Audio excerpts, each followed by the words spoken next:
Diturunkannya ayat tidak jelas merupakan permasalahan dalam studi ini. Tujuan untuk mengungkap ayat-ayat dalam Nas, Al-Quran, dan As-Sunnah yang ditenggarai mengandung kaidah Al-Kahfi atau samar-samar dan perlu penjelasan perspektif dalil-dalil syar'i. Nah, beberapa kalimat yang jelas oleh para ulama dapat dipetakan menjadi 4 rumpun. Di antaranya, yang pertama ada Nas tertulis jelas, yang kedua dohir atau tampak jelas, dan ketiga muhkam atau jelas maknanya, dan yang terakhir mufasir atau terperinci jelas. Dan di kalimat tidak jelas, oleh para ulama dapat dipetakan menjadi 4 rumpun juga. Di antaranya ada kalimat kafi yang tidak jelas, mujmal yang global, dan ada muskil yang banyak masalah, dan terakhir mutasyabih yang artinya samar-samar. Sebagai firman Allah Subhanahu wa Ta'ala yang suci, kekal, terjaga, dan penuh kemukjizatan, pembahasan dalam kaidah Al-Quran sangat kompleks, variatif, mendalam, komprehensif, kamilah, jamilah, dan tuntas. Di antara ilmu yang dipelajari dalam studi Al-Quran, ada yang jelas, dohir, dan ada yang tidak jelas, kafi. Di antara hikmah diturunkannya ayat tidak jelas ini, tentu bukan tidak ada alasan. Justru akan menimbulkan studi baru yang menakjubkan atas kehebatan ayat ini.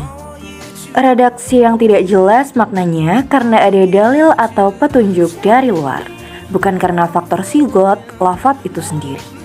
Dalam hal ini nampak jelas bahwa kafi adalah lafal yang sebagai maksudnya samar disebabkan adanya sesuatu yang muncul di luar sigot. Maka lafal tersebut sukar ditangkap kecuali dengan analisis dan pemikiran. Nah, hakikinya kafi itu jelas dilalahnya. Dalam arti redaksi, lafaz itu masih menunjukkan makna yang jelas secara mandiri. Akan tetapi, jika dimasukkan dan dirangkaikan dengan redaksi lain, maka maknanya menjadi samar atau berubah. Kesamaran tersebut muncul karena adanya kasus yang mempunyai sifat-sifat yang dimaksudkan oleh lafal itu, atau mempunyai suatu nama khusus yang berlainan dengan yang disebutkannya lafal. Tambahan, kekurangan, atau penamaan yang berbeda menyebabkan kesamaran dan keserupaan. Sebagai contoh kafi ialah redaksi sarik atau pencuri yang terdapat pada Al-Quran Surat Al-Ma'idah ayat 38. Ayat tersebut jelas menggambarkan siapapun laki-laki atau perempuan yang mencuri harap dipotong tangannya lantaran akibat yang ia lakukan dan sebagai azab dari Allah Subhanahu wa Ta'ala.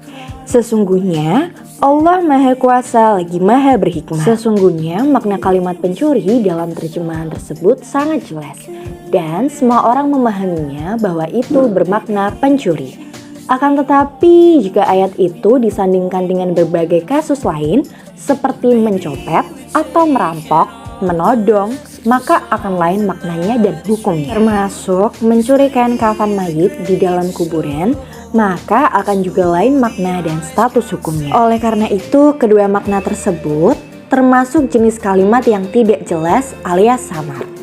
Selain daripada itu, kepemilikan tersebut menimbulkan sebuah permasalahan hukum yang dituntut berupa hukuman potong tangan. Jikalau kain kafan dalam kuburan dianggap berbeda dari penyimpanan harta yang selayaknya, maka pencuri kain kafan di kuburan tidak dapat disebut sariq.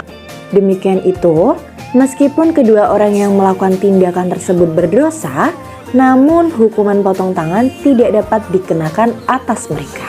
Abdul Wahab Khalaf menyimpulkan bahwa redaksi Hafiz sejatinya adalah kalimat yang jelas.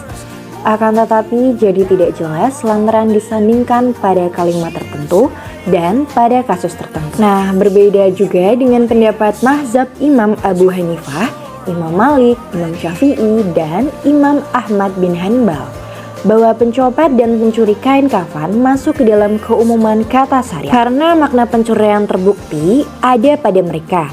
Hal tersebut disebabkan masyarakat menamakan dengan nama yang berbeda atau khusus. Sebenarnya tidak ada bedanya antara orang yang mencuri pada saat manusia tidur dalam gelapnya malam atau perhiasan yang ada dalam tas atau saku. Nah, oleh karena itu hasil hukum pada pencuri kain kafan mayit tidak sama dikategorikan pada pencuri pada umumnya. Karena kain kafan bukan termasuk harta benda, barang yang tidak disenangi masyarakat, korban dari pencurian pun tidak akan melapor kerugian yang ia derita. Sementara hukum potong tangan berlaku jika si korban menuntut. Akan tetapi, mayat kan tidak mungkin menuntut, kecuali ahli warisnya yang menuntut. Itu pun oleh sebagian besar ulama hukumnya cukup ditakzir sesuai keputusan hakim atau qadil setempat. Sementara sebagian kecil ulama lain juga menganggap tetap hukuman potong tangan. Inilah letak kesamaran dan ketidakjelasan redaksi Al-Sariq. Nah, sekian penjabaran dari saya. Kurang lebihnya mohon maaf jika ada tutur kata atau keterangan yang tidak pas atau salah. Demikian kami sampaikan. Wassalamualaikum warahmatullahi wabarakatuh.